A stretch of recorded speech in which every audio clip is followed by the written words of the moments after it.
Ibu sudah tahu konsekuensi bekerja di industri dengan struktur pasar yang red ocean ya? Iya. Saya ganti deh kata-katanya. Kayaknya dari cara Ibu menjawab masih belum tahu. Ya. Kalau red ocean berarti apa ciri-cirinya, Bu? Di sini tuh sudah ada banyak penjual Pemain. dengan banyak pemain, terus juga customer-nya juga sebenarnya udah banyak juga.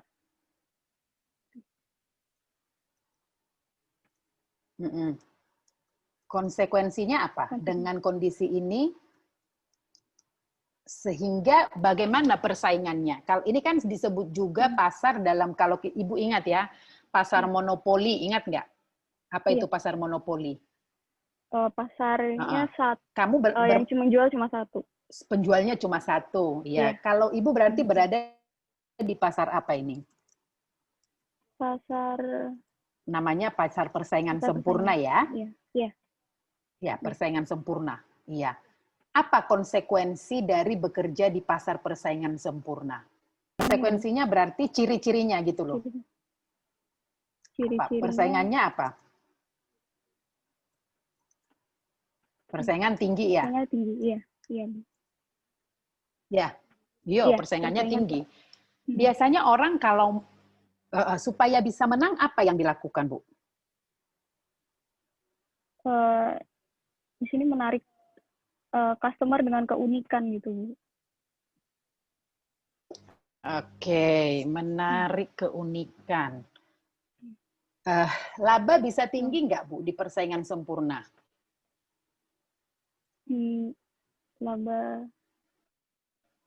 Laba, kalau profit. Enggak, Bu. Iya, enggak. Laba itu sangat kompetitif.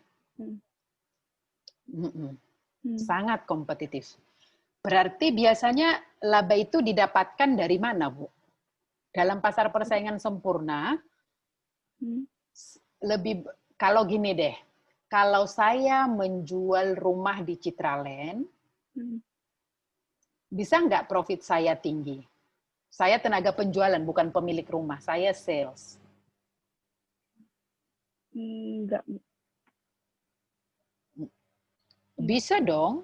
Kan ini kan pasar struktur pasarnya perumahan itu kan oligopoli, hanya beberapa pemain gitu loh. Iya.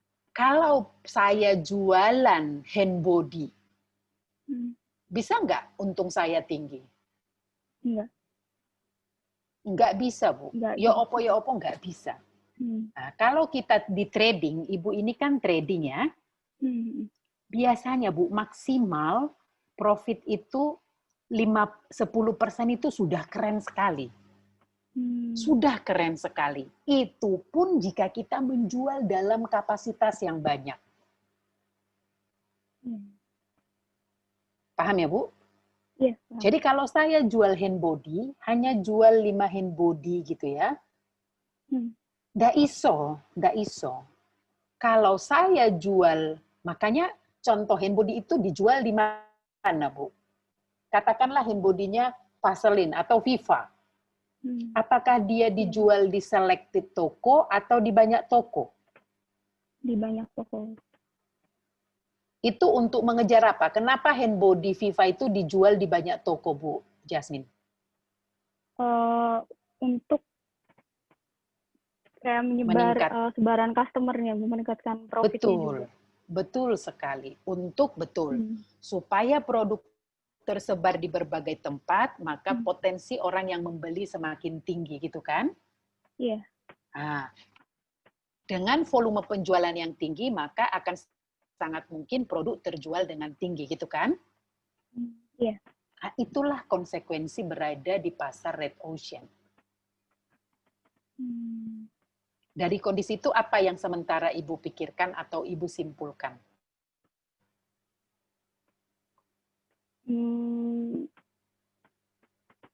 Di sini gimana ya? Jadi Jangan bingung. sebenarnya ya lebih ke mungkin lebih ke diversity dari produknya. Diversity dari produk berarti artinya kamu ingin menyiapkan banyak produk gitu. Iya. Jadi di sini juga saya mau tanya Bu, lebih baik Diversity banyak. itu coba. Jadi model-model pakaiannya berbeda gitu Bu. Banyak beda-bedanya. Jadi juga sama pertanyaan saya juga yang lainnya tuh lebih baik saya ambil stok banyak jenis pakaian dalam volume yang agak sedikit atau beberapa jenis pakaian dengan volume yang lebih banyak gitu. Itu belum bisa kita jawab tanpa Ibu bisa mendeskripsikan siapa yang mau Ibu target. Nggak bisa, Bu. Karena targetmu itu nanti yang menentukan bagaimana ciri-ciri pembelian mereka. Mereka kalau beli itu kategori yang banyak atau jumlah yang banyak gitu loh. Nah, satu yang menjadi consideration dari Ibu, saya perlu menyampaikan ke Ibu ya. Pertama, tadi Ibu mengatakan bahwa Ibu bermain di pasar Red Ocean. Nah, kemenangan dari Red Ocean tadi, penyebaran produk gitu ya. Tadi kan Ibu kemenangan Red Ocean bisa menang. Nah, nanti kita lihat mana yang Ibu bisa lakukan gitu ya. Produk tersebar di banyak tempat, kan begitu ya? Nah, apalagi? Apakah hanya karena produknya tersebar di banyak tempat maka dia menang atau ada lagi yang lain?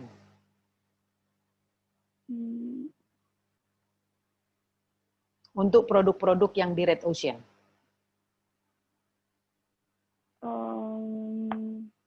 Mungkin kalau misalnya dari contoh hand body itu ya Bu ya.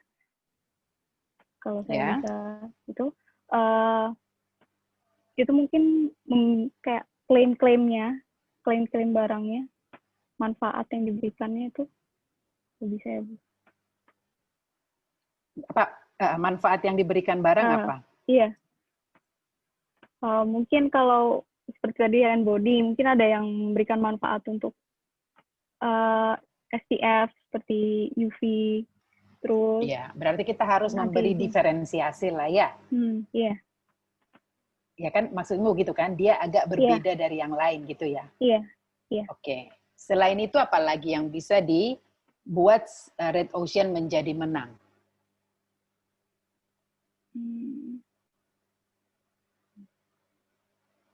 Kalau saya yang termurah, kira-kira ke saya nggak orang beli? Iya. Harga. Ya, menjadi yang Ini beberapa alternatif produk-produk Red Ocean bisa menang. Nah, sebenarnya jika kamu bisa melakukan ini, kamu sudah tidak berada di Red Ocean lagi. Berarti kamu sudah berbeda dengan yang ada di pasar gitu loh. Nah, sepertinya kamu ingin ke sini ya Rosalia ya. Dari tadi kamu ingin membeda. Karena produk tersebar di banyak tempat kan kamu nggak mungkin kan? Menjadi yang termurah juga kayaknya nggak mungkin. Ya, berarti yang mungkin kamu lakukan adalah yang berbeda, begitu ya kira-kira ya?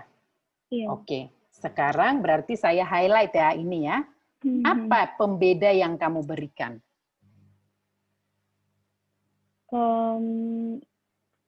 Di sini kan saya juga mau menjual aksesoris ya Bu, handmade, tapi ini juga dipenjahit gitu Bu. Mungkin ada paket seperti bundling gitu dengan aksesorisnya. Ya, itu salah satu alternatif. Apalagi?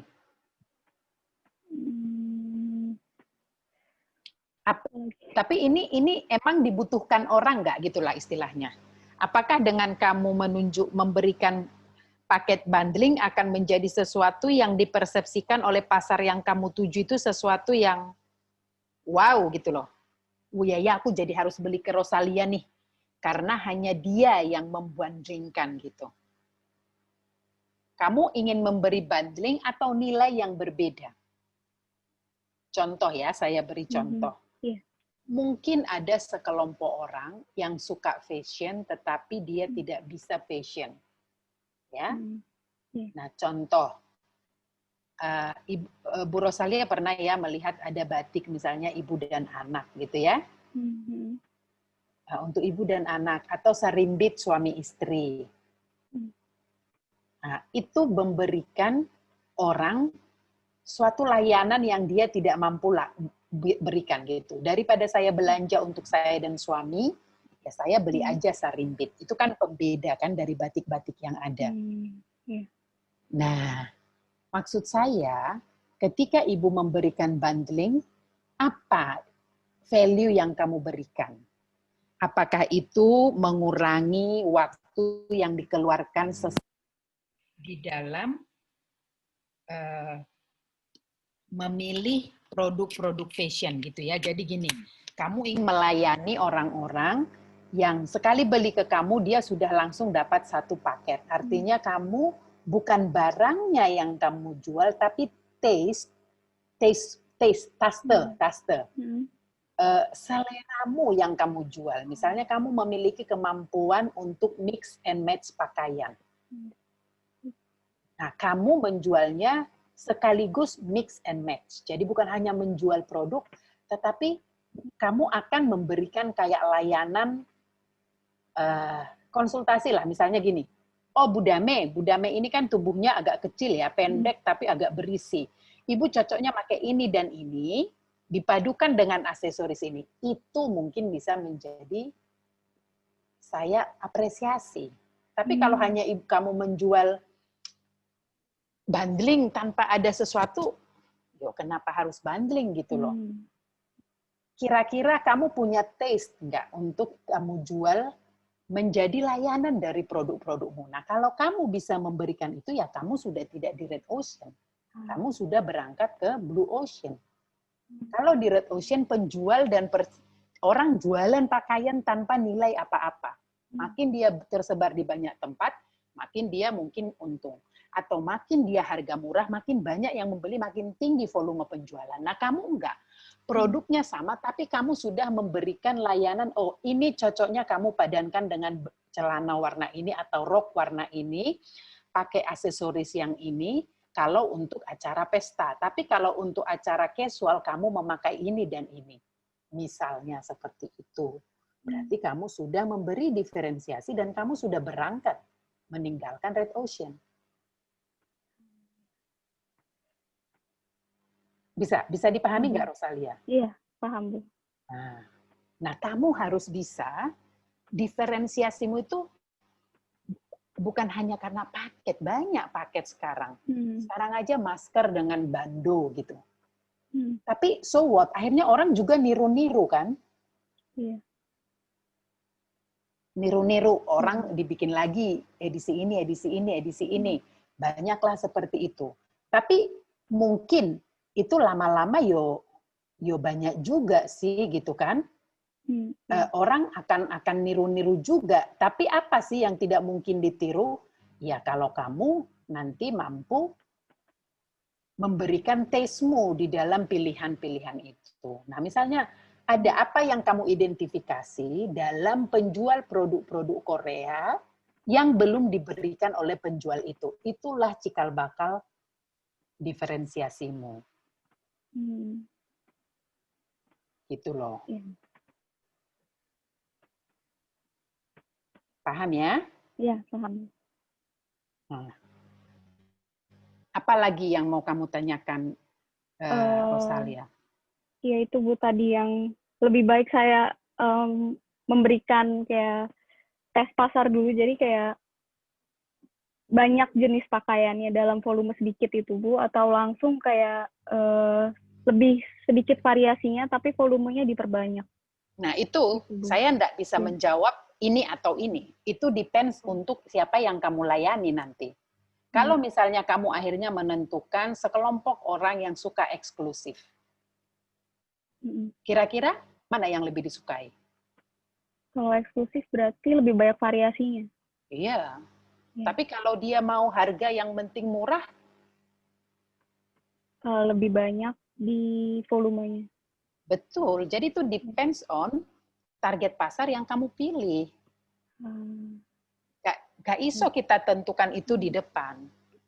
Kalau kamu nanti ternyata melayani kelompok orang-orang yang suka, yang kebersamaannya tinggi, suka seragaman, oh ya pasti dia sukanya yang volumenya tinggi. Tapi kamu melayani orang-orang pecinta Korea atau fashion yang walaupun murah aku nggak mau 1.000 umat. Aku maunya sendiri. Ya kalau yang begitu kan berarti kamu harus mencari yang eksklusif. Gitu. Ya. Jadi it depends on your target market. Kita tidak bisa menentukan itu di awal tanpa prior knowledge about the market that you want to serve. Karena keputusan-keputusan bisnis itu tidak keputusan tanpa konteks. Harus ada konteksnya. Jadi pertanyaan-pertanyaan itu tidak bisa dijawab tanpa konteks. Paham ya, Rosalia ya? Iya, paham. Nah, kalau kamu bertanya, saya nggak bisa menentukan. Sekarang perilaku konsumenmu kayak apa? Mereka itu suka yang murah dan bersama-sama kompak-kompakan, atau mereka yang malah karena pecinta Korea maunya tidak ada yang menyerupai dia. Dia sangat individualistik dalam berfashion. Nah, itu nanti akan membantu kamu untuk mengidentifikasi kamu mau yang mana. Jadi memang Rosalia, apalagi di fashion ini, kamu harus benar-benar mampu mengidentifikasi siapa yang ingin kamu layani. Itulah nanti dasarmu dalam menentukan produk-produk yang kamu jual. Saya pernah teringat, Rosalia, ada loh toko katanya dulu, aku baca artikel ya, baca studi-studi kasus untuk pemasaran fashion. Huges, ada satu artis dulu, bukan artis, presenter namanya Huges. Kalau kamu tahu, coba kamu nanti searching ya, Huges namanya, dia gendut, tahu? Iya. Dia gendut banget kan? Dia saat itu menjual pakaian-pakaian untuk XXXXL gitu. Laku loh, artinya dia melayani spesifik orang gitu. Lakunya apa? Dia bukan hanya menjual produknya dalam ukuran besar, tetapi dia juga encourage orang-orang yang bertubuh besar untuk percaya diri. Memakai pakaian. Nah, yang dia jual, kalau hanya pakaian extra large kan banyak orang yang bisa produksi. Ya enggak? Iya, banyak. Bisa saja orang bisa niru gitu ya, XXL di mana-mana dijual. Tapi yang dijual Huges saat itu adalah sebuah konsep memberikan encourage pada orang-orang gendut bahwa kita juga bisa kok pakai fashion yang berbeda. Orang bilang norak gitu ya, perut kita jendul-jendul loh, sepanjang kita pede gitu, itu ada pernah gerakan orang-orang gemuk itu percaya diri banget. Siapa bilang baju berbahan karet hanya untuk orang langsing? Yuk, kita juga berani kok menunjukkan lemak-lemak dia, justru men-encourage loh, laku loh. Nah, itu kan depends on siapa yang kamu layani. Paham ya, Non? Iya, paham, Bu. Nah, oke. Dari situ, kira-kira apa kesimpulanmu, Rosalia, dari mentoring kita hari ini?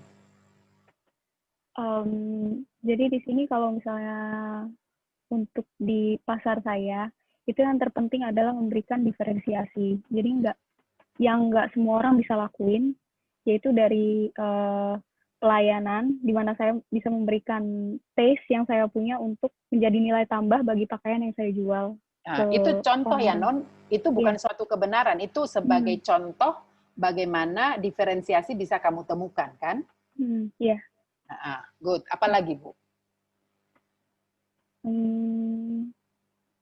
Di sini mengidentifikasi target marketnya supaya bisa memberikan pakaian yang tepat buat dijual ke customer-nya.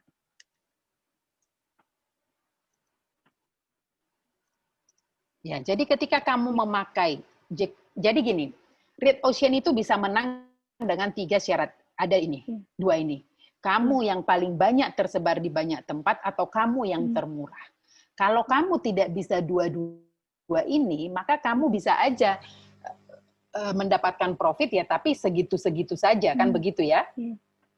Nah, kalau kamu ingin memberikan sesuatu yang berbeda, maka kamu memang harus membawa perusahaanmu keluar dari red ocean, yaitu memberi diferensiasi. Gitu ya? Pemahamannya seperti itu.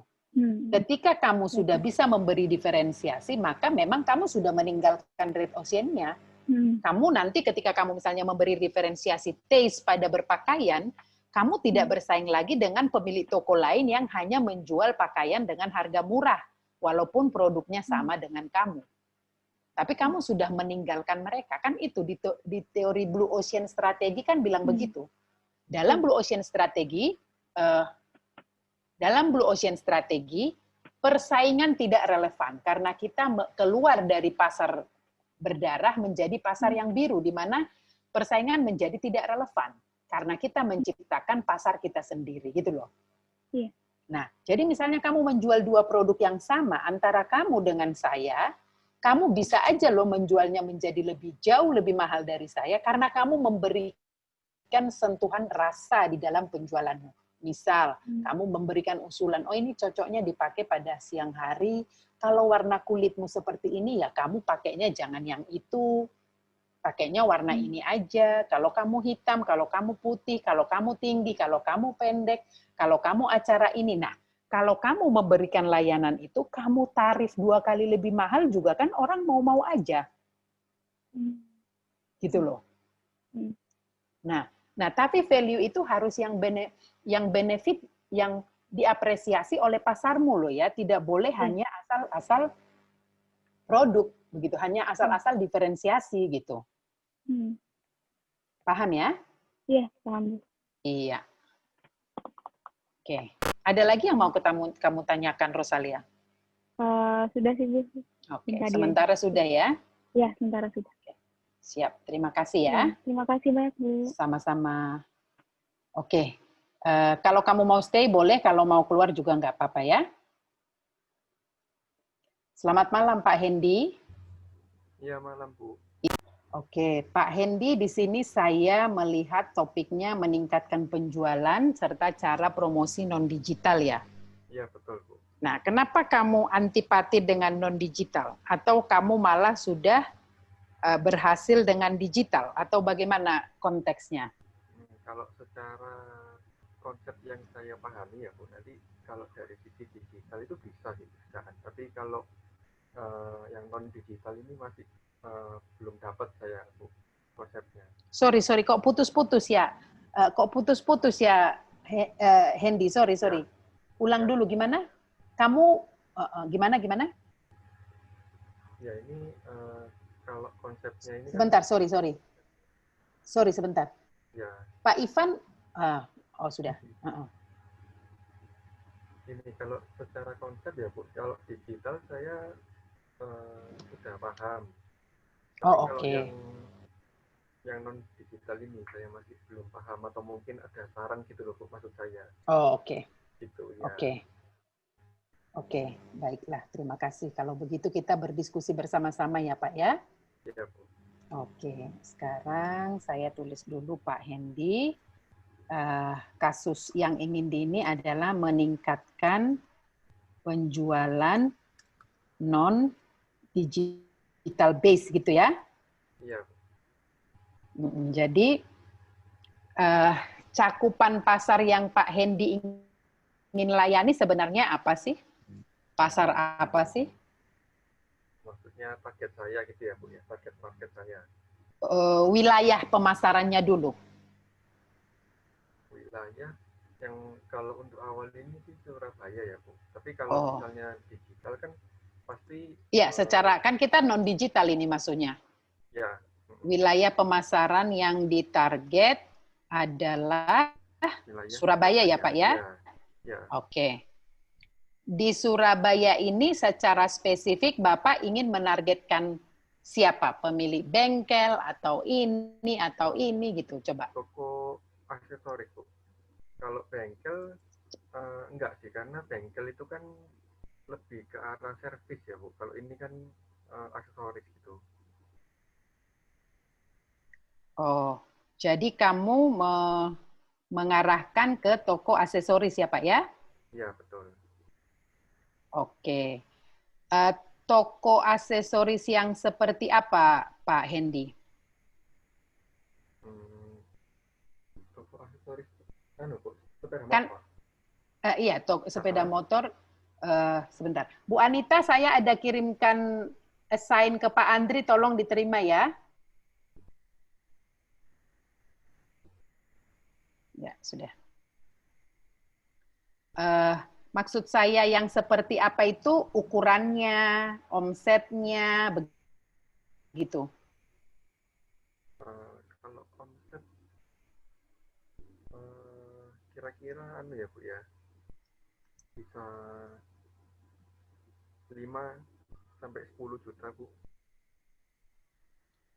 Enggak, bukan omsetmu, tapi toko aksesoris yang kamu target ini skala seperti apa? Yang seperti apa? Menurutmu toko aksesoris seperti apa yang akan bisa menerima produk yang kamu jual? Skalanya.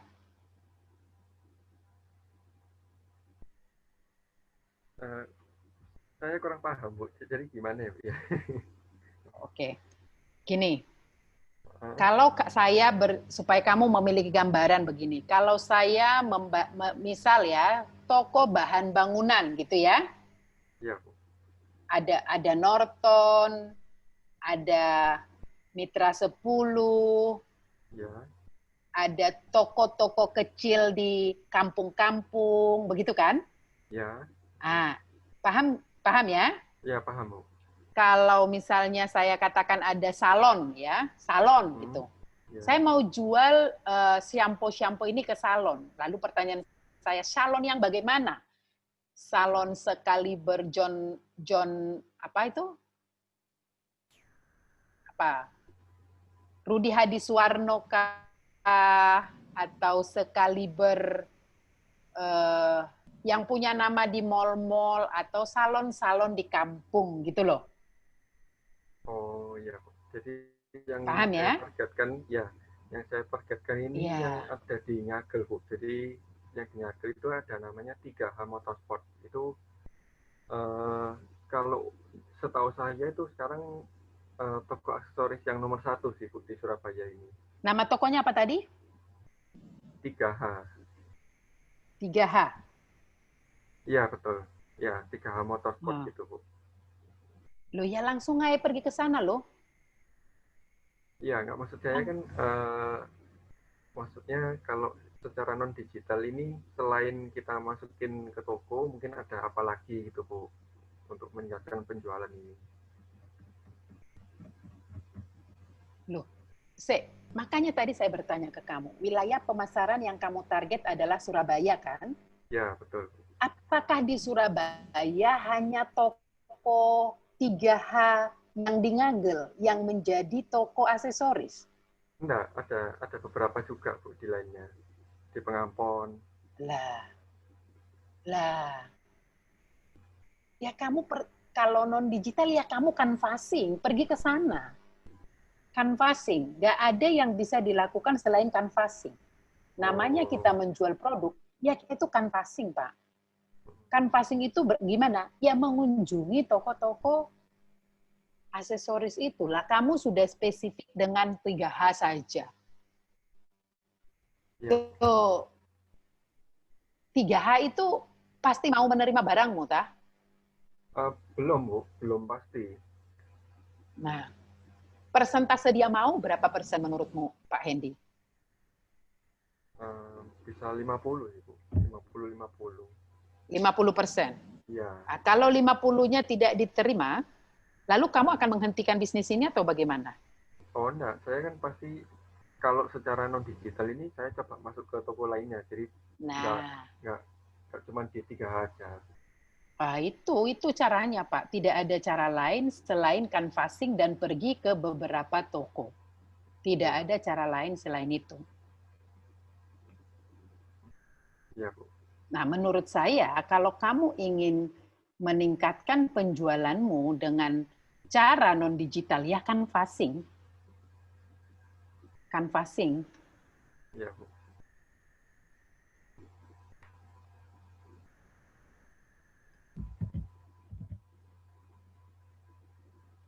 Ada pertanyaan lain? Pertanyaan kedua ini, sebentar ya, Bu.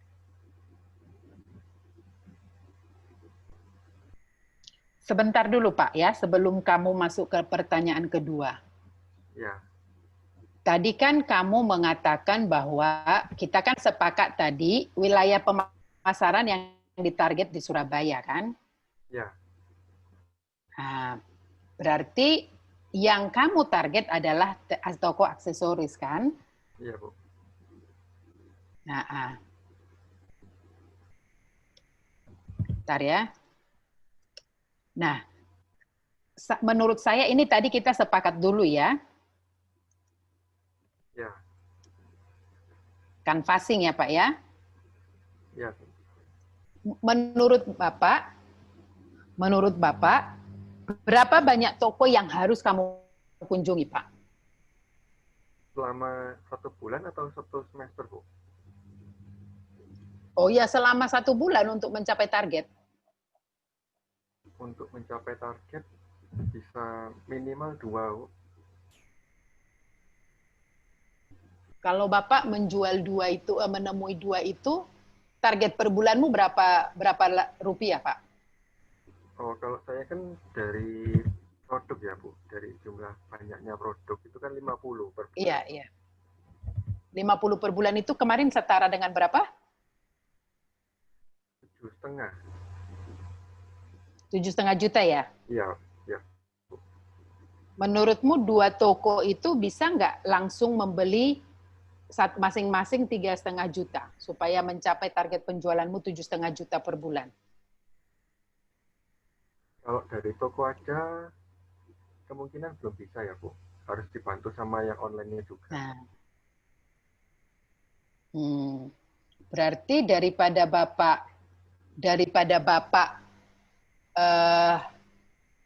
sesuatu yang tidak pasti, kira-kira supaya bisa langsung penjualannya itu 7,5, anggaplah let's say kita hanya menekankan pada penjualan offline, berapa yang harus Bapak kunjungi?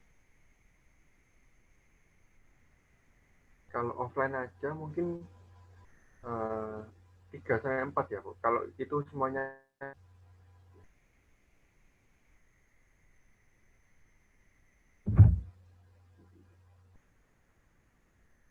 Halo? Ya, halo Pak, silakan. Ya, kalau menurut saya, kalau dari offline saja ya, Bu, itu 3-4 toko, dan itu harus deal semua. Canvassing 3-4 toko per bulan dan harus deal. Deal semua, ya. Kecuali kan tidak menutup kemungkinan kalau ada 1 toko gitu atau 2 yang langsung grosir banyak gitu, Bu. Jadi kan bisa cukup juga. Nah, menurutmu toko itu mau menjual produkmu kenapa sih, Pak?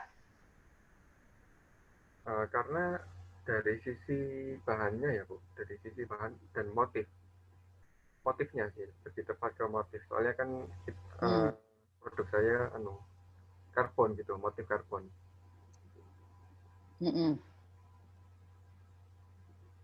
Kalau biasanya kan dengan produk sejenis, ya, halo? Iya, silakan. Ya, kalau setahu saya, kalau produk sejenis yang saya jual itu kan ya cuma warna biasa, biru, merah gitu, polos semua. Terus? Terus juga mengikuti model, Bu. Mengikuti model dalam artian kalau ada kendaraan baru, sepeda motor baru itu juga ada keluar gitu. Jadi juga mengikuti perkembangan zaman sepeda motor sekarang. Oke, itu kan Bapak ya. Bapak bisa sampaikan itu kalau Bapak menjualnya ke pembeli akhir loh. Bapak tahu kan bedanya B2B dengan B2C kan? Iya, iya. Ya, kalau Bapak menjual itu ke B2C, maka kemungkinan jawabanmu benar. Iya, Tapi kan, kalau Bapak menjual ke B2B, toko aksesoris itu B2B atau B2C ya, Pak? toko aksesoris B2B, Bu. Tapi saya juga, menurut saya bisa karena, B2B ya? iya, karena kan dia juga harus mengikuti perkembangan motor juga, Bu. Kalau dia cuma menjual aksesoris untuk sepeda motor yang lama-lama kan juga nanti orang juga malas gitu, Bu. Nggak ada motor baru, aksesoris untuk motor baru gitu.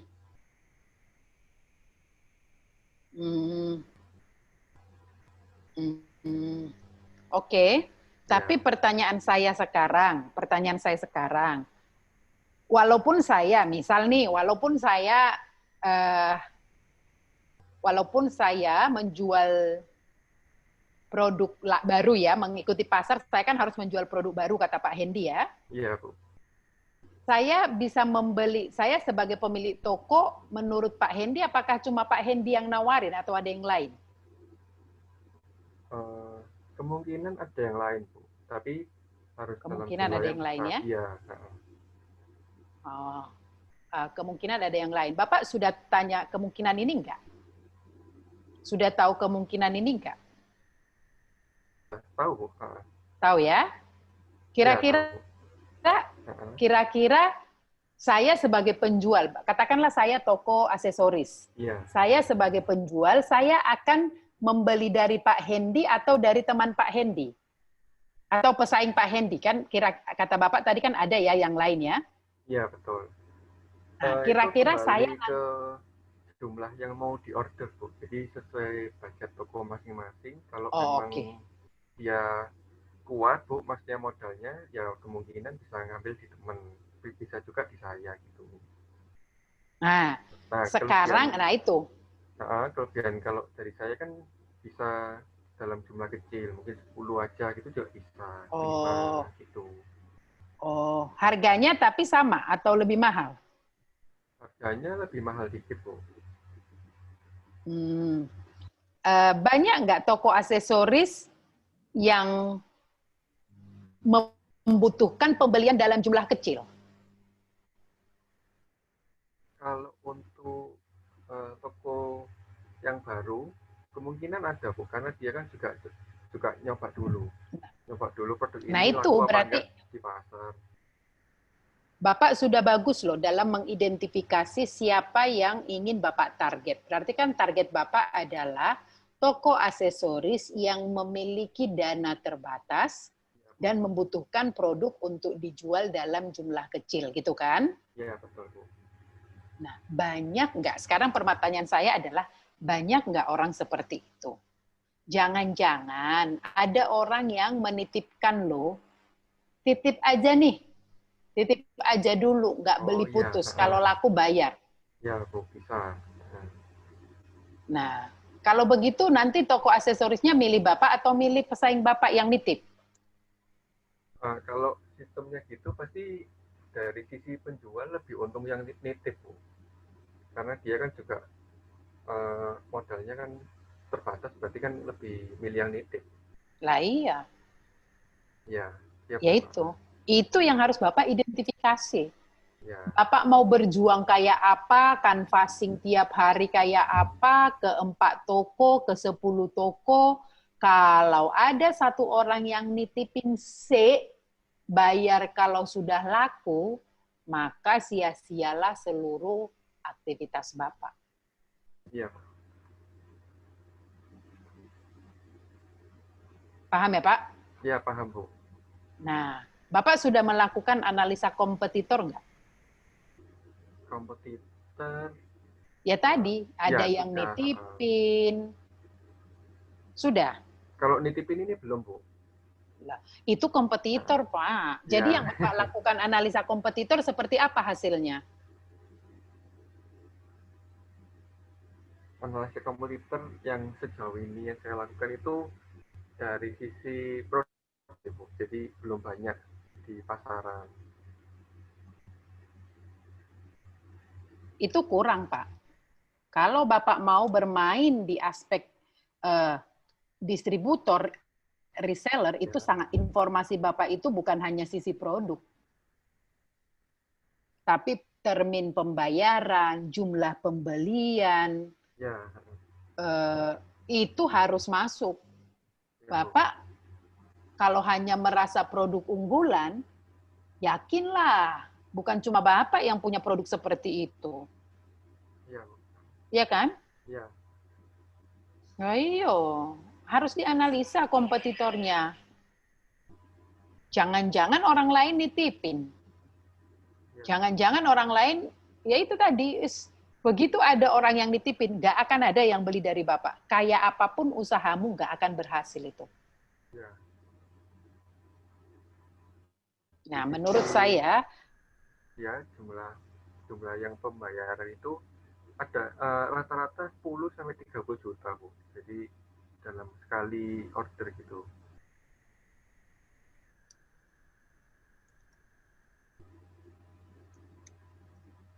Maksudnya yang 30 sampai 60 juta itu gimana? Dari kompetitor saya ngelepas barang ke toko, Bu. Itu minimal 10 sampai 30 juta. Itu berapa yang Bapak amati? Sudah 2, Bu. 2 kompetitor saya. Itu bayarnya di awal. Itu bayar di awal? Ya, putus, Bu, itu.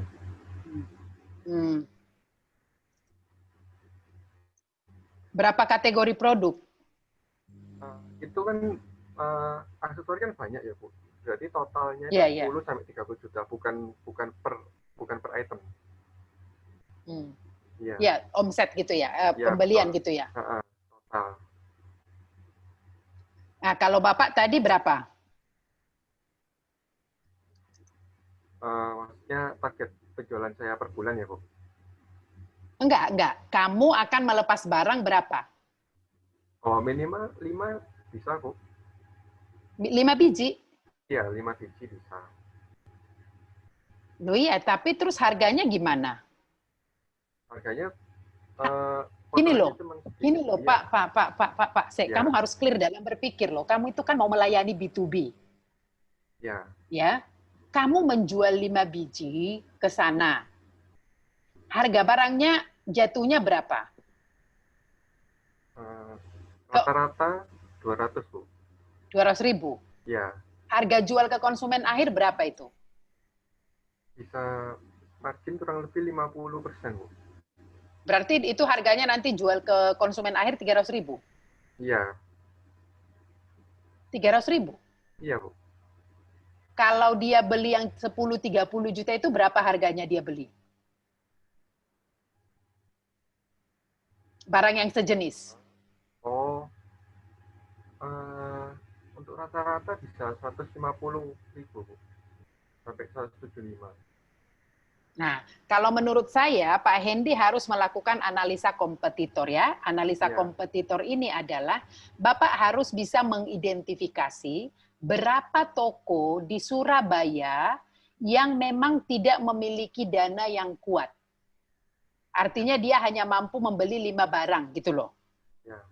Ya, itu harus identifikasi dulu. Dicatat ya Pak ya. Iya, Bu. Yang kedua, sistem pembayarannya seperti apa? Apakah putus atau titip atau bagaimana? Nah, kalau misalnya seperti yang Bapak sampaikan ini kondisi di pasar, kenapa produkmu nggak laku? Itu pertanyaan saya. Kenapa gini? Dari skenario yang Bapak ceritakan ya, saya bisa beli ke seorang kompetitormu jika saya beli 10 juta. Padahal kalau beli ke Bapak dengan harga 200.000, 5 biji itu kan cuma 1 juta kan? Ya. Ada selisih 29 juta. Tapi kenapa saya tetap beli ke 30 juta apa 10 juta itu? Kira-kira apa alasannya?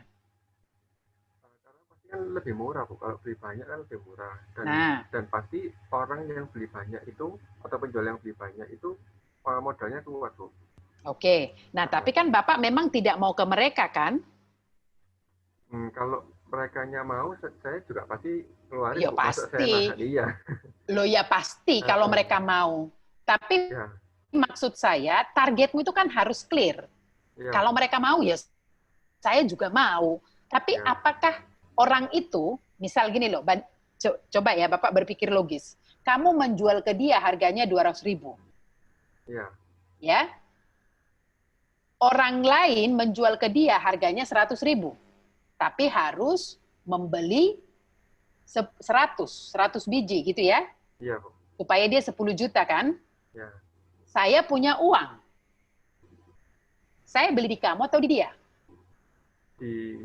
di kompetitor saya, Bu. Lah iyo. Nah, Dia targetmu bukan. Dia targetmu bukan. masuk juga, Bu. Masuk juga. Loh enggak. Wong dia nggak akan milih kamu kok. Dia nggak akan milih kamu. Karena hargamu lebih mahal. Oh Bisa, iya, Bu. Itu kan harga lebih mahal, soalnya kan pembeliannya cuma dikit, Bu, 5 biji. Loh iya, berarti sekarang kalau kamu dengan kondisi 10 juta, berapa bisa kamu beri harganya? Bisa nggak kayak kompetitormu? Kalau kompetitor saya kan sudah besar-besar ya, Bu. Ya, Loh makanya. ya belum ya, Bu. Lah makanya. Jadi kamu bukan kompetitornya, itu bukan kompetitormu. Kamu tidak akan melayani pasar yang sama dengan dia, gitu loh. Iya, Bu. Bahwa dia bisa membeli ke kamu, ya bisa-bisa aja. Tetapi kan jangan menargetkan ke dia, karena dia sudah tidak memerlukan kamu. Iya. Nah, makanya saya ingin kamu bisa menentukan target pasarmu itu yang seperti apa sih. Contoh deh, sekarang deh, toko 3H ini. Menurutmu 3H yang di Ngagel ini kesulitan dalam modal nggak? Dia kesulitan. Lah enggak. Terus kamu mau propose ke dia? Kamu mau mencoba ke dia dengan harga yang lebih mahal? Kalau misalnya dia belum ada barangnya, saya coba masuk, Bu. Ya itu coba-coba namanya. Kamu kan harus punya petanya, Hendy. Iya. Kamu harus punya peta. Kalau enggak, nanti kamu ya coba-coba. Nek beruntung ya coba, gitu kan? Iya, Bu. Kamu berarti tidak memiliki rencana yang baik.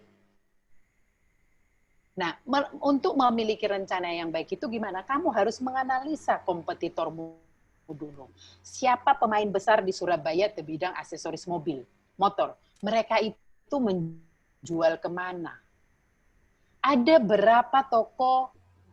Kan kamu mau tahu ya cara penjualan non-digital ya? Iya, Bu.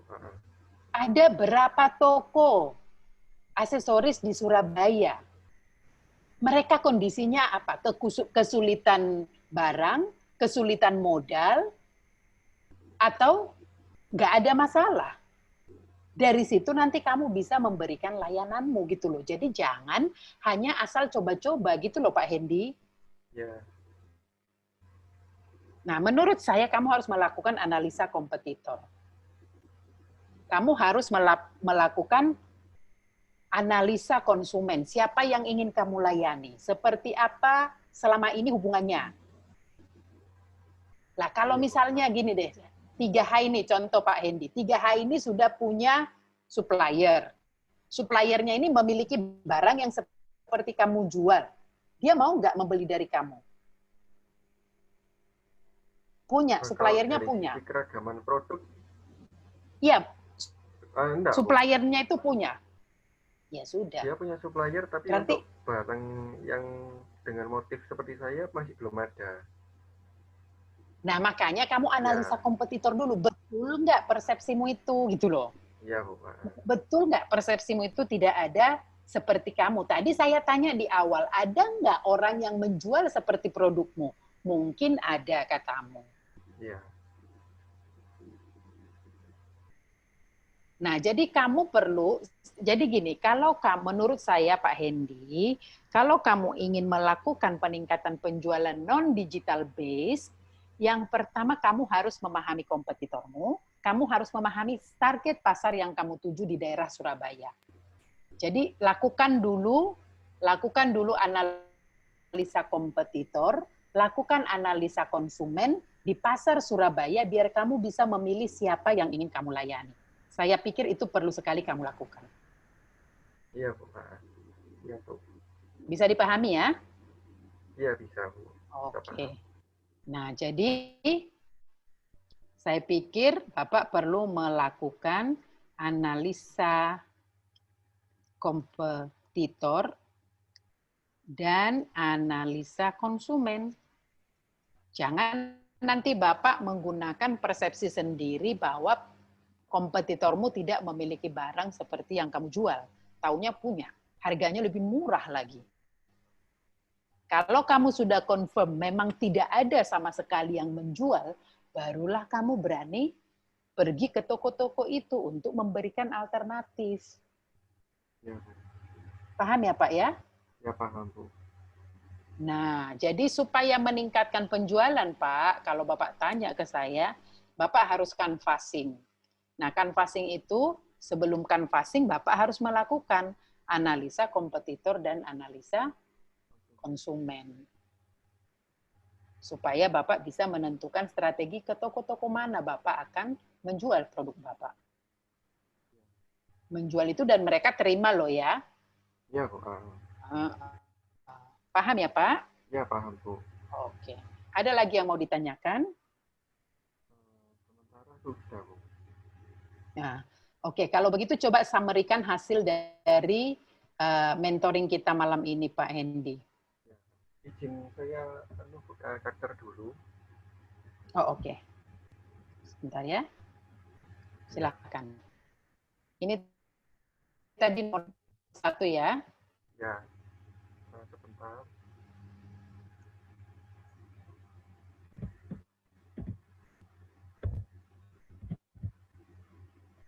Yang nomor 1, Bu. Coba.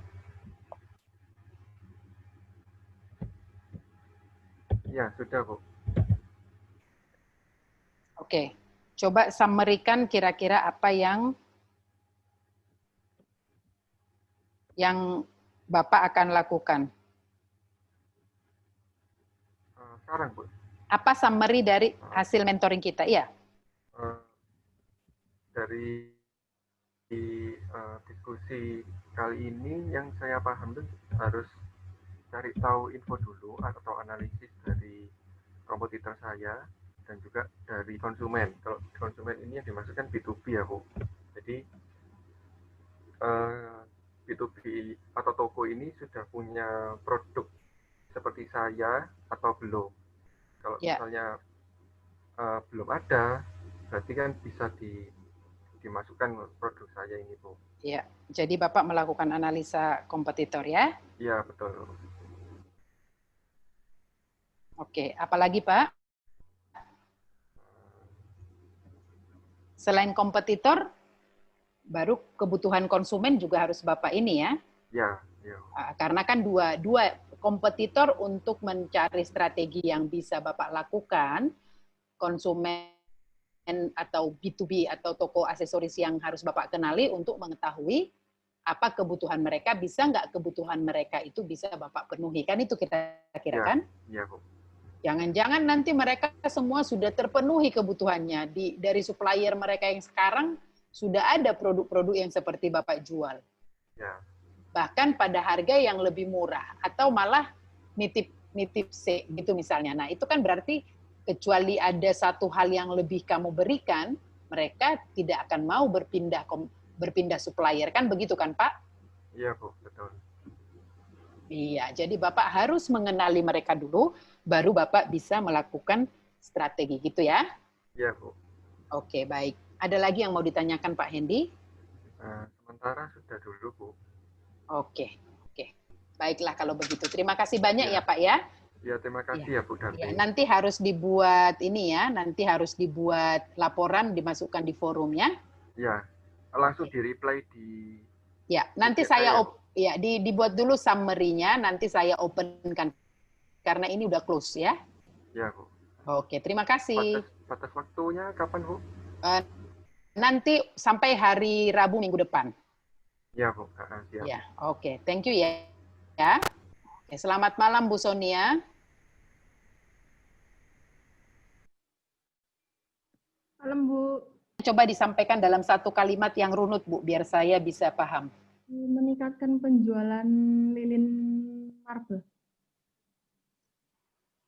Lilin? Marmer, Bu. Oke. Topiknya ini ya. Oke, apa yang sudah Ibu lakukan untuk upaya meningkatkan penjualan ini? Aku sih cek-cek yang toko biasanya rame, kayak Bath and Body Works, terus punyanya Informa, pokoknya yang sering dibeli sama orang-orang itu. Jadi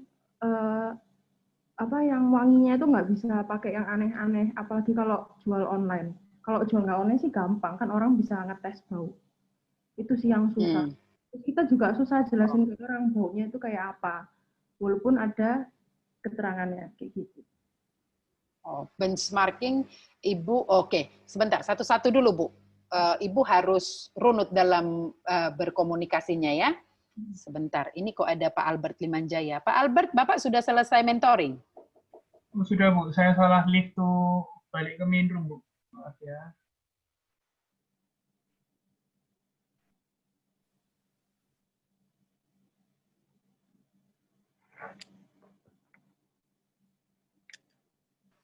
Sebentar, Bu.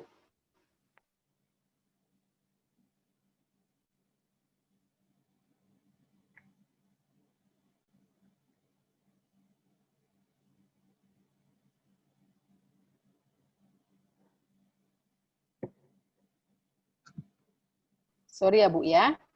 Nah, Ibu mau meningkatkan penjualan. Boleh nggak tunjukkan ke saya lilin marble-nya, Bu? Aku udah buat PPT sih, Bu. Oh iya, silahkan. Ibu dulu deh. Tunjuk foto aja ya. PPT-nya error ya. Di iMac. Aku pakai laptop ini. Oh, silahkan, silahkan. Bu, saya izin live, Bu. Pak Daniel, monggo Pak Daniel. Semua di Bapak. Apa, Ya, Bu? Putus-putus, Bu. Halo? Halo, Bu. Mahasiswa di Bapak hadir semua ya? Hadir semua, Bu. Halo, Pak. Hadir semua, Bu. Sorry. Oke. Baiklah, Pak. Monggo, saya masih lanjut. Ya, Siap. Ini saya masih ada satu lagi, Pak. Ini saya sudah barusan presensi yang terakhir. Presensi yang akhir. Monggo, Pak. Monggo. Iya, makasih, monggo, Bu. boleh. Ya.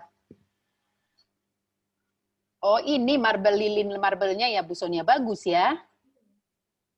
Tapi kecil, Bu. Soalnya kan orang suka berubah-berubah, pengen bau ini. Jadi aku buatnya yang kecil, nggak yang besar. Kalau terlalu besar nanti mahal juga sih. Oh, ini berapa harganya? 79. 79 satuan ya? Iya, 50 mili. Oh, kalau lilinnya habis bisa direfill? Refill sendiri sih, Bu. Tapi kalau itu nggak bisa refill ulang di. Oh, beliannya satuan ya, Bu? Iya. Oh, oke. Kinerja penjualannya selama ini seperti apa, Bu? Pertama sih mau dibuat giveaway gitu, tapi bukan giveaway, kayak PR package, kayak punyanya biasanya orang-orang luar kasih itu loh. Kalau misalnya baru keluar produk terus kasih PR package ke teman-teman gitu, supaya nyebar. Tapi Enggak, maksud saya kinerja penjualanmu seperti apa selama ini, Bu? Oh iya, ya itu. Ini sudah berapa? Jadi terus habis itu aku tuh sering upload di Instastory, Bu, terus jadi laku, jadi aku kayak jadi bagi-bagi. Akhirnya tak coba jual, udah batch kedua kayak gitu. Tapi di batch kedua ini ngantol kayak gitu loh. Jangan aku tuh mau keluar lagi yang keramik, Bu. Jadi bodinya keramik terus didesain handmade.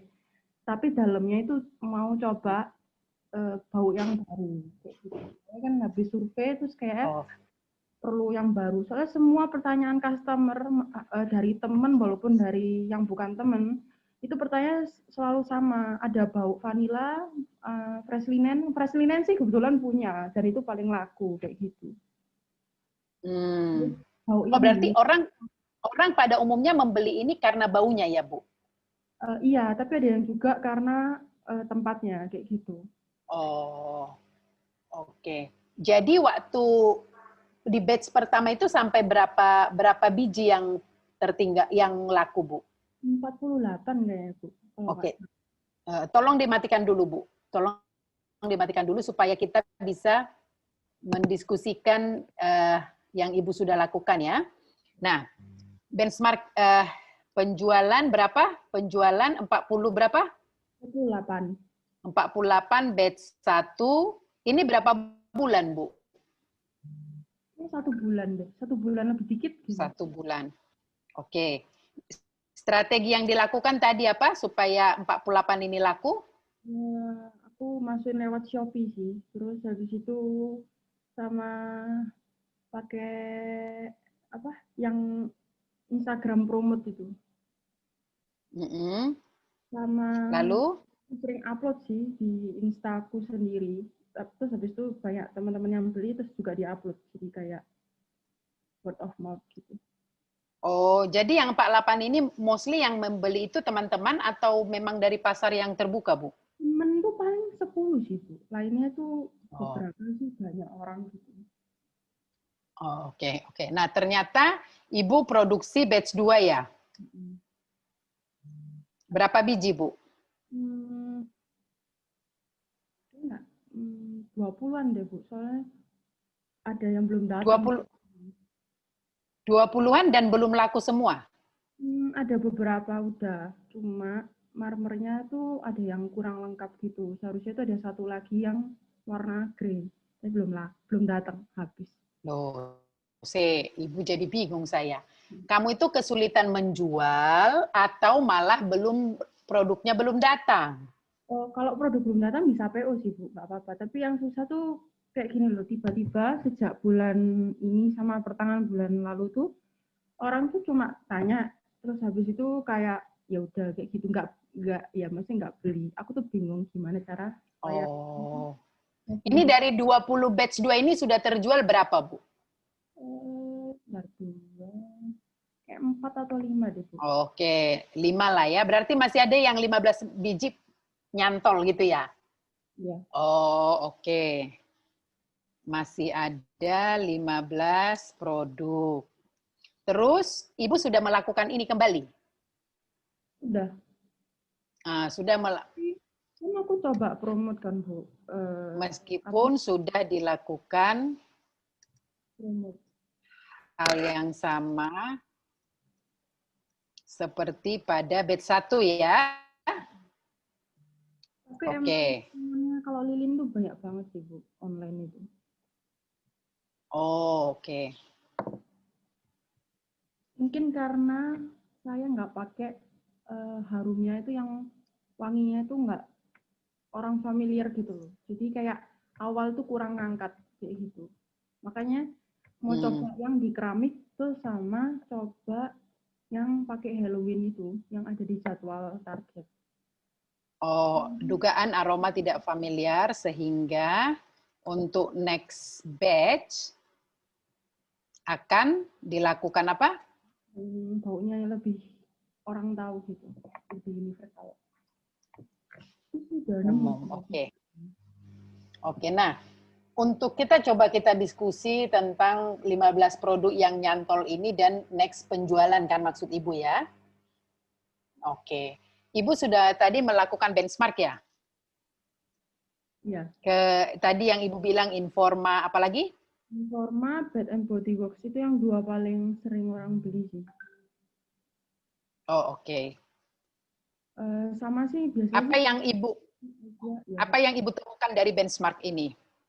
Ya itu baunya itu ada beberapa yang selalu repeat, ada selalu gitu loh. Aroma lah ya, aroma ya. Aroma yang umum, jadi orang sudah aware dengan aroma itu ya? Oke. Meskipun ada nggak, mereka menjual aroma-aroma yang spesifik nggak? Yang tidak umum? Kalau Bath and Body Works kan memang specialty-nya itu kan. Jualnya lebih. Tapi dia sudah dikenal gitu ya? Oke. Tapi harganya sangat mahal kayak gitu. Tapi dia ide dari Ibu apa? Ide untuk menjual 15 produk dan next sales. Apa yang dari kondisi-kondisi yang Ibu sudah lakukan ini, apa yang Ibu pikirkan untuk dilakukan menjual produk yang 15 dan next ini? Itu sih Bu, kan udah nemu tipe aroma yang baru. Nanti dibuat koleksi baru di keramik tapi. Nanti kalau emang laku dibuat di marble supaya nggak kebuang gitu loh. Kalau lebih mahal mana, marble apa keramik? Karena keramiknya handmade, jadi sama Bu, mirip harganya. Apa bedanya keramik dengan marble? Saya malah nggak tahu bedanya loh Bu. Itu dari pottery itu loh Bu, yang kayak tanah liat. Oh, kalau marble yang seperti tadi Ibu lihatkan ya. Oke, apa lagi Bu? Terus habis itu buat season khusus Bu, kayak yang ditarget itu aku buat Halloween. Jadi baunya itu kayak coklat gitu, itu udah testing sih, udah beli. Terus? Gitu, jadi nanti namanya trick or treat. Jadi cuma dijual sekitar 20 piece. Jadi kayak limited gitu loh. Oke. Nyari orang buat mau beli. Oke, nanti Christmas misalnya edisi apa yang biasanya? Ini ya. Apa? Kayu manis apa? Kayu manis. Eggnog sih Bu biasanya. Oh. Atau puding Christmas atau apa gitu. Biasanya Christmas itu kan masuk ke apa sih bahasa Inggrisnya kayu manis itu apa? Nggak tahu bahasa Inggris. Aduh, apa sih istilahnya? Aku harus mencari, kalau enggak nanti aku pusing sendiri. Aduh, istilahnya apa sih? Cinnamon. Hah? Cinnamon, ya. Apa tadi? Oke. Apa lagi Bu yang Ibu pikirkan? Eggnog Bu. Kemarin tuh udah beli beberapa sekalian buat Christmas gitu. Oh, eggnog. Apa itu? Yang minuman ada itunya kan? Oh, ini cara nulisnya gini? Bukan, egg telur terus NOG. Ini? Oh, oke. Malah saya nggak familiar dengan bau ini. Oke. Luar negeri laku sih. Maksudnya memang ciri khasnya Christmas. Oke, apa lagi Bu? Terus sama puding Christmas sih. Itu udah buat beberapa. Puding? Puding Christmas namanya. Oh, lucu banget ya. Iya. Oke, selain edisi seasonal ini apa? Cuma baru 2 itu sih Bu. Saya mau testing. No, I mean strategimu selain seasonal edition apa yang mau kamu pikirkan? Nah itu Bu, harusnya itu kan gini kan, karena corona, marble kan mahal. Makanya yang saya promote itu marble terus, yang lilin ini. Nah gara-gara lilin ini saya promote, barang saya yang lebih mahal-mahal itu laku. Kayak buat dekorasi rumah. Nah pas ini kurang laku, saya bingung mau ngelakuin, biar yang lain laku tuh gimana. Kayak gitu. Jadi ini sebenarnya dulu marble candle ini adalah trigger untuk produk lain gitu ya? Iya, Bu.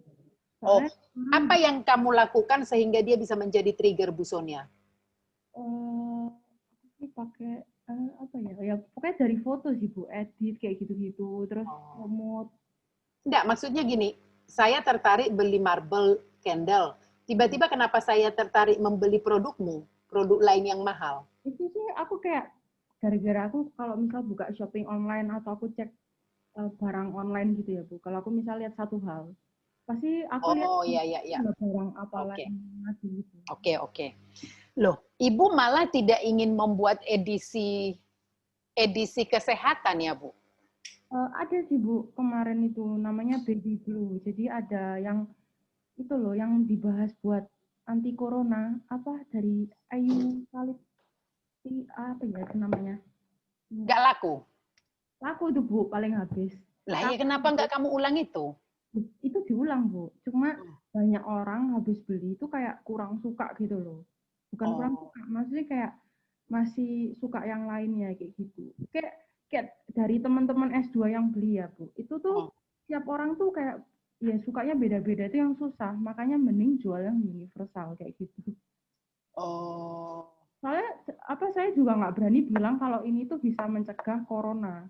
Loh, nggak mencegah, tapi maksudnya semua kan bilang toh, misalnya kayu putih, kan orang hanya mempersepsikan itu bisa menjadi alternatif untuk mencegah corona.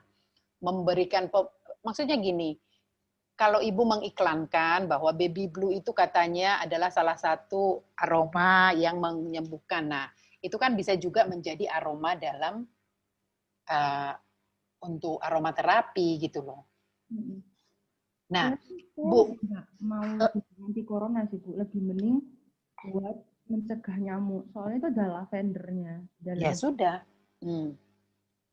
Cuma saya tuh gara-gara terlalu overwork Bu, kan saya bagian Shopee dan lain-lain, ngedit foto, katalog itu saya semua. Jadi nanti mau sama teman kan kongsian. Bu, Ibu nggak mau mempekerjakan orang-orang SMK? Orang-orang SMK itu itu mereka sangat murah gajinya, mereka bisa edit-edit, bisa, maksudnya di pekerjaan-pekerjaan yang teknis dan tidak terlalu membutuhkan pemikiran itu, ibu bisa lakukan loh, menyuruh ke mereka loh. Ya maunya gitu Bu, tapi kan ini tuh gara-gara corona jadi kayak nggak tahu penjualannya tuh bisa laku seberapa aslinya. Jadi awal keramik itu sebetulnya udah mau produksi, terus begitu terima orderan banyak 130 piece, ya udah diterima dulu, terus yang koleksi asli, yang koleksi sendiri itu nggak kebuat karena tempat produksinya tuh tutup. Terus akhirnya harusnya kan kayak marble itu baru mau akhir tahun ini baru mau keluar, akhirnya diduluin Bu kayak gitu. Terus akhirnya lagi. Nah stulnya itu sudah ada tanah, sudah ada pabrik, cuma tinggal beli tungku Bu, kayak buat yang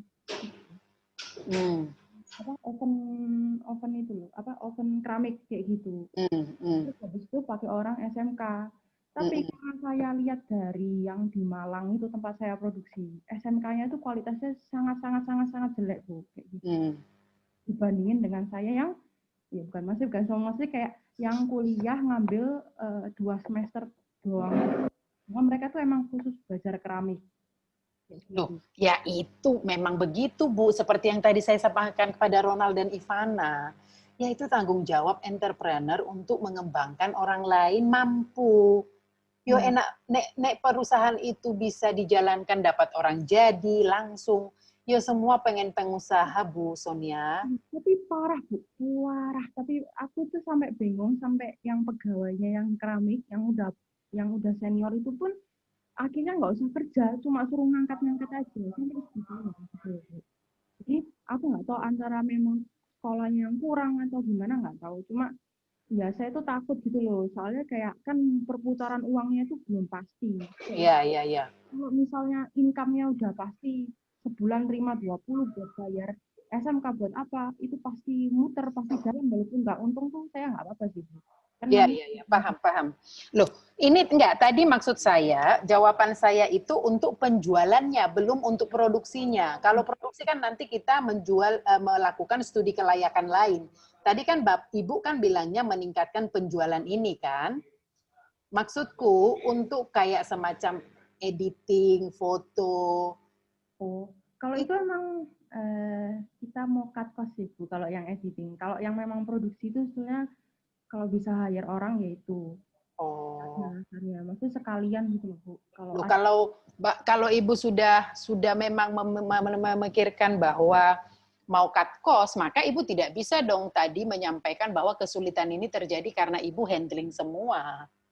Itu kan konsekuensi logis dari keputusan Ibu untuk mengerjakan sendiri gitu loh. Tapi kan kita mau melakukan eksplorasi, aktivitas-aktivitas apa yang dilakukan meningkatkan penjualan, kan begitu toh Bu? Itu sih Bu, karena iya sih, harusnya aku bagi tugas sih, cuma karena overwork ya itu. Jadi kayak, Ibu ini sendiri ya, di sini nggak ada grupnya ya? Ini sih sebenarnya kongsian sama teman saya Bu, tapi nggak ada yang S2.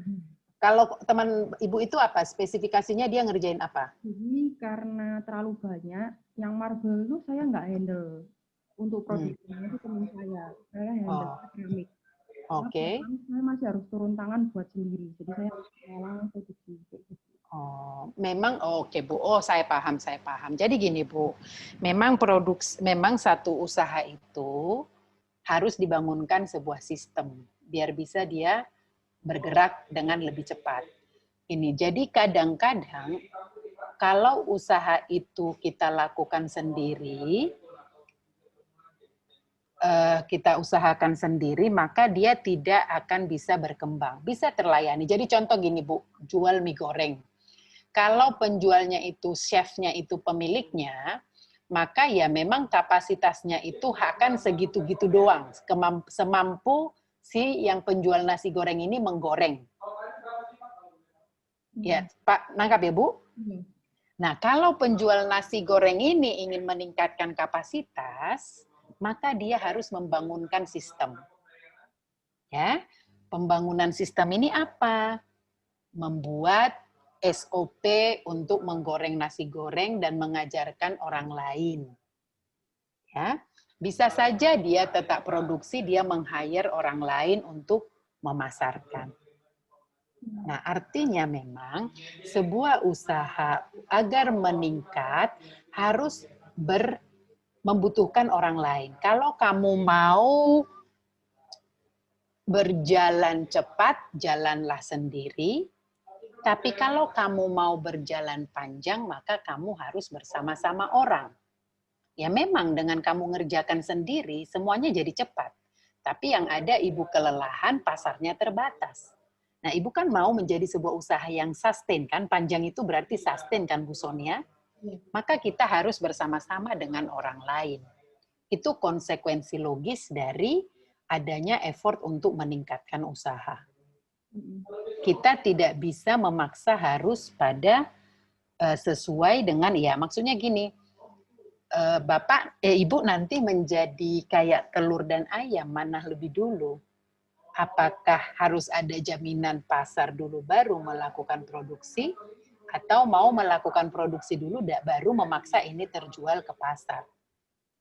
Nah, kalau ibu menunggu sampai, artinya begini, memang itu namanya pull atau push strategi ya. Ada strategi push, kita mendorong barang kita ke pasar, tapi ada juga strategi pull,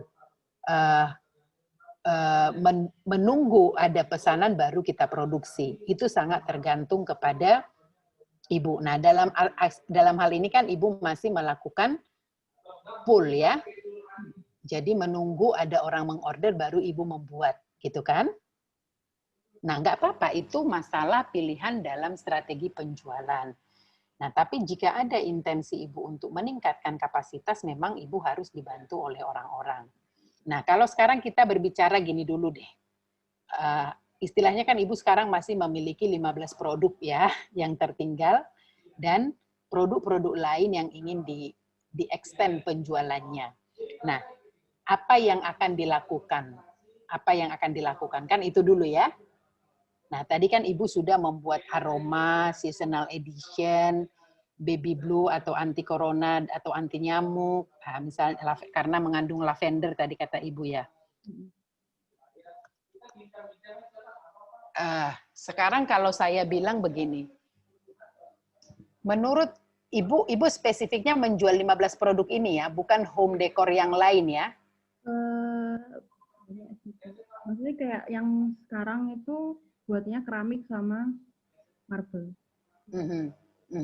Oke. Menurut Ibu, orang-orang itu beli coba-coba atau memang dia memiliki rutinitas untuk melakukan aromaterapi atau meditasi? Itu orang membeli itu seperti apa sih perilaku orangnya? Perilaku orangnya kalau per produk atau maksudnya? Secara umum. Oh, secara umum sih orang yang tipe suka mendekor, Bu. Kayak gitu. Apalagi maksudnya yang peduli dengan rumah kayak gitu. Yang maksudnya kan ada beberapa kayak aku. Bentar ya, Bu, anjingku nangis.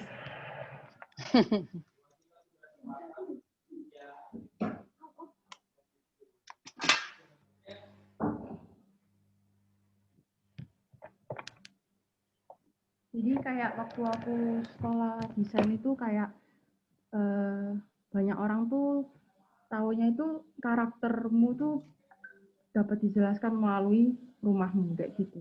Karena itu sesuatu yang melekat dengan karaktermu kayak gitu. Oke. Jadi menurut Ibu, sorry ada Pak Andri. Pak Andri, selamat malam Pak. Masih mute Pak. Sorry, salah pencet. Saya mau keluar dari. Oh, saya. Siap. Semua hadir ya Pak ya? Semua hadir Bu. Oke. Tapi kelompok Dani tadi ada yang nggak ikut ya? Yo, si Wilson. Ya, Wilson. Oke, berarti Wilson absen ya Pak ya? Ya, dia masih meeting katanya. Oke, sip. Silakan Pak, saya belum selesai, masih satu lagi. Thank you. Bye-bye. Yo, see you, bye-bye. Oke, Bu Sonia, berarti Ibu target pasar Ibu itu ciri-cirinya adalah orang yang suka dekorasi rumah gitu ya? Siapa lagi? Ya, yang suka, ya kebayang sih suka dekorasi aja sih Bu, kayak menghargai handmade, masih kayak suka barang handmade, soalnya semua handmade, kan memang tujuan saya barang-barang handmade Indonesia kayak gitu. Banyak barang handmade Indonesia yang nggak dikenal. Oh, oke.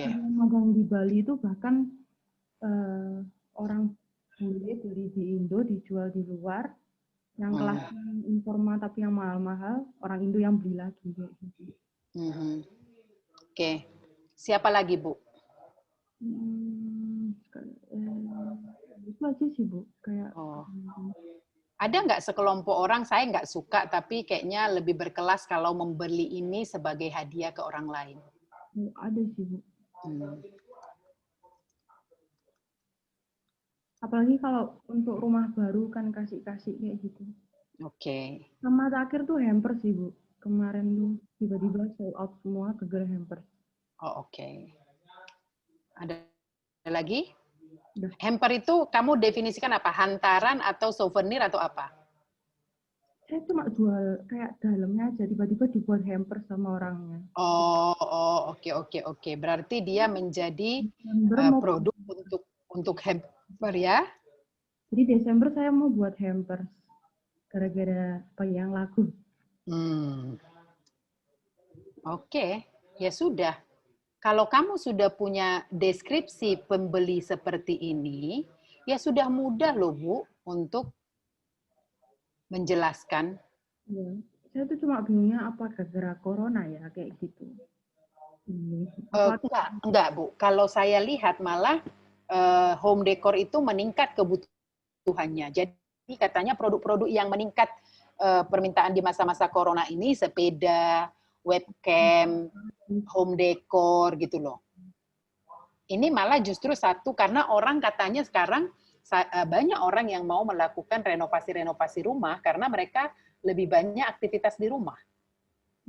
Bahkan orang-orang yang tidak suka dekorasi rumah pun profesional itu sekarang dekorasi rumah supaya instagramable. Iya. Nah, sekarang lagi ngetren itu sih Bu. Kan kemarin saya searching yang endorse influencer yang sesuai kan. Itu malah teman saya nyariin itu keren-keren sih. Kayak orang cuma iseng cerita kayak di TikTok kalau misalnya rumahnya dulu jelek, reot, beli murahan, direnovasi total kayak gitu. Sampai kayak gitu. Terus itu jadi rame, terus dia beli barang di Shopee, terus di review akhirnya di endorse. Reviewnya khusus barang home decor kayak gitu. Ya sudah lakukan seperti itu loh Bu. Nah gini loh, dengan tipe-tipe seperti ini, Ibu tahu nggak orang-orang ini di mana? Kamu menemui orang-orang seperti ini di mana? Maksudnya daerahnya atau medianya? Daerahnya kan berada di seluruh dunia Bu. Enggak sih Bu, paling ramai Jakarta. Oh oke. Tipe pembeli di atas mostly di Jakarta ya? Iya. Oke. Mereka memakai media apa, Bu? Cari barang. Instagram. Saya mulai Instagram, tapi saya tuh mau coba di TikTok, Bu. Soalnya TikTok itu lagi heboh. Gitu. Ya udah lakukan dari situ. Nah, menurut saya ini kan kalau kita promosi ya Bu, ada beberapa hal yang perlu kita pertimbangkan. Pertama adalah siapa yang menerima. Pertanyaan yang Ibu perlu jawab ya. Pertanyaan yang perlu dijawab untuk merancang promosi ya. Satu, Ibu harus bisa menentukan kepada siapa promosinya. Artinya target yang ingin membeli siapa gitu ya tadi. Jawabannya ini kan, suka dekorasi rumah, menghargai barang-barang handmade, pembeli untuk hadiah, produk untuk hamper itu ya. Nah, Jadi mereka itu ya, Bu. Kenapa? Ya, buat when wear itu ya. Biasanya kan kalau branding perlu 5W1H gitu. Iya, media yang mereka akses. Tadi kan akses. Pesannya apa? Nah, pesannya ini Ibu sesuaikan dengan mereka supaya nyantol ke mereka. Misalnya nih, ini kan semua kayak dari orang-orang yang high end kan, pasti orang yang punya uang kan. Nah, menurutmu orang-orang seperti ini olahraganya apa, Bu? Kalau sekarang sih mungkin sepeda sih, Bu. Sepeda. Yang related olahraga yang related ke aroma. Yoga. Nah, bisa nggak misalnya Ibu buat iklan-iklan yang menyasar kepada orang yoga, menyukai hal-hal yang eksklusif. Nah, itu rancanglah pesan itu seperti itu, Bu. Musik mereka itu musik apa sih? Mereka itu pasti punya waktu luang, mereka butuh meditasi, mereka butuh waktu untuk meningkatkan kemampuan diri. Nah, itu yang Ibu promosikan. Kontennya begitu. Anda kelelahan. Jadi misal ya, kata-katanya itu seolah-olah seperti ini. Hari-hari yang panjang, kamu sibuk bisnis, ambil waktumu 15 menit, bermeditasilah, yogalah dengan aromaterapi ini. Nah, jadi buat komunikasi-komunikasi yang nyambung dengan orang-orang seperti ini, gitu loh, Bu. Iya. Nah, itu menurut saya untuk menjual produk-produkmu ini. Karena ini kan kayak fashion juga kan. Ibu bisa lihat di Pinterest itu seperti apa home decor. Ibu padu-padankan dekorasimu ini dengan seperti tadi saya bilang ke Jasmine kalau Ibu dengarkan. Banyak orang yang suka lucu dekorasi rumah, tapi dia tidak tahu bagaimana menatanya. Kalau Ibu bisa memberikan tips-tips menata ini menjadi ini, kayak saya lah, saya pengen kok rumah saya cantik, tapi saya nggak punya pengetahuan. Jadi kalau Ibu misalnya dalam sudut-sudut ini, letakkan ini, ya mau orang menjadi mau gitu. Jadi berikan edukasi bagaimana barang-barangmu itu digunakan, barang-barang yang Ibu jual itu gitu loh. Nah, kalau dia suka dekorasi rumah, mungkin Ibu tidak perlu mengajari dia, ya kan? Tapi kalau dia suka dekorasi rumah juga, dia pasti sudah punya referensi yang banyak kan dalam penjualan-penjualan seperti ini, dalam pemakaian-pemakaian seperti ini. Nah, coba edukasi ini pembeli untuk hadiah. Katakan sesuatu yang istimewa terhadap persahabatan Anda, berikan dia aromaterapi untuk bla bla bla bla gitu loh. Jadi berikan pesan dari produk-produk yang kamu jual, itu bisa. Kalau orang tidak tahu kegunaannya, gini loh, kita juga kadang membeli produk itu bukan karena kita butuhkan kan, Bu? Ya. Tapi karena kita tertarik dengan kata-katanya, dengan promosinya. Coba semacam kopi aja di Starbucks. Ya memang ya enak sih, ya betul enak sih. Tapi apa sih yang membuat orang lebih, ya bukan hanya sekedar rasa kopinya loh. Your second home, ini promosi-promosinya yang membuat kita seolah-olah menjadi lebih sempurna kalau minum kopi Starbucks gitu loh. Nah, ayo Ibu rancang, sasarkan, buat pikirkan apa yang dicari orang dengan home decor di masa-masa sekarang ini. Nah, menurut saya produk yang bagus harus diperkenalkan kepada pasar. Nah, cara perkenalan Ibu itu dibuat spesifik. Jadi bukan hanya giveaway tanpa sesuatu pesan yang ingin disampaikan kepada pasar gitu loh. Nah, menurut saya ini dulu dijawab, Bu. Coba dieksekusi, dirancang supaya Ibu bisa menemukan potensi-potensi peningkatan penjualan dari produk Ibu. Bisa dipahami ya, Bu Sonia ya? Iya. Tapi banyak kayak buat branding. Misal kan kalau saya itu branding kadang-kadang detail kan, masih kayak harus sesuai, harus setema, harus senada kayak gitu. Nah, teman maunya ngapain sesuai aja sama yang lagi ngetren. Jadi kalau misalnya TikTok gitu ya, atau saya lagi upload di Instastory, disuruhnya pakai lagu-lagu TikTok biar orang itu seneng kayak gitu loh. Sedangkan saya tuh kayak vibe-nya tuh nggak dapet karena barangnya itu nggak sesuai dengan lagu TikTok kayak gitu. Itu ya apa ya? Oke, masuk akal. Masuk akal. Memang gini ya, kesannya barang luxury itu harus cocok lagu-lagu yang mengiringi lagu jazz gitu ya. Gitu ya menurut Ibu ya.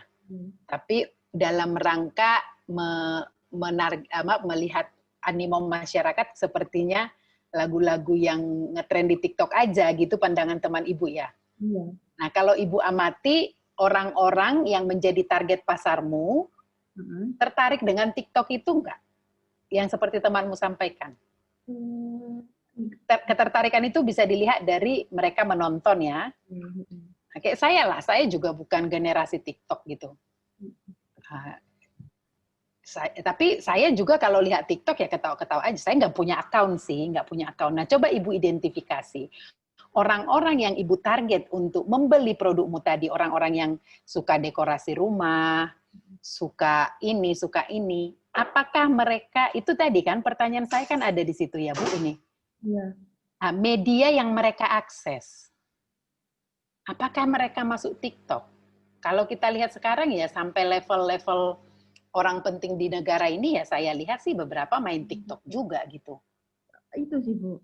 Sebetulnya sih kalau yang tentang produk pesannya sama informasi cara pakai atau ngajarin, itu TikTok itu paling mantep buat promote. Tapi kalau yang cuma kayak lagu-lagu itu sebenarnya nggak penting sih Bu.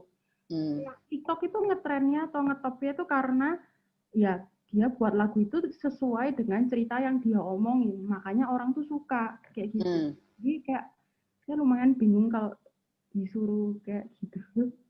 Oh, kalau saya gini, saya juga tidak tahu. Terus terang saya tidak punya ide apakah akan efektif atau enggak. Tapi begini, kalau saya amati, banyak juga, kebetulan saya nggak punya account TikTok ya, dan saya juga belum pernah mencari referensi di TikTok gitu, karena saya memang mungkin bukan targetnya TikTok.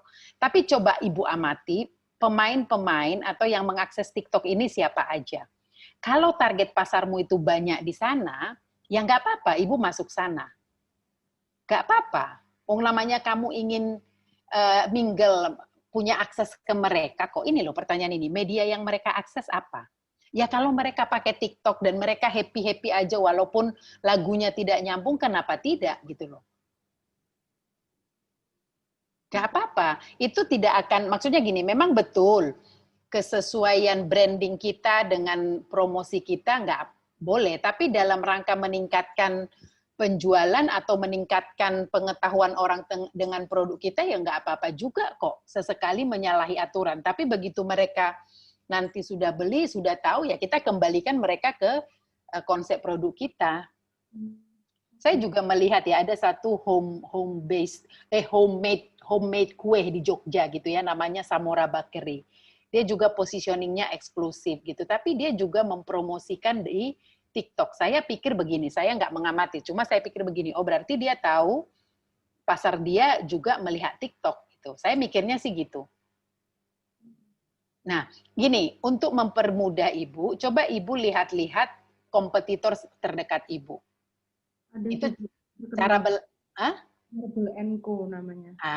Lihat dia ada di mana, ikuti dia. Kalau memang di TikTok dia melejit, ya ikuti aja dia. Kalau Marble & Co itu bukan masalah TikTok apa enggaknya, Bu. Endorsannya tuh horor, Bu. Oh. Terus sama dia itu variasi jenis marble-nya itu sampai yang bukan lokal. Jadi kayak yang punya luasnya Italia. Loh iya, berarti harga barang dia juga relatif mahal ya? Yang barang sama kayak punya saya aja harganya 2 kali lipat punya saya. Oh iya, berarti dia udah positioning benar-benar high end banget gitu ya? Ya, oke, kamu pelajari dia dulu sebelum dia sampai pada titik ini apa yang dia lakukan? Jadi cara termudah sebenarnya melakukan apa strategi pasar, kita lihat pesaing terdekat kita. Jadi kamu amati dia, apa yang dia lakukan, ikuti dia. Kalau kamu tidak bisa mengikuti dia, justru bisa juga kamu sasar orang-orangnya dia, orang pembelinya dia dengan cara yang berbeda gitu loh. Kalau kamu tahu kualitasnya sama ya.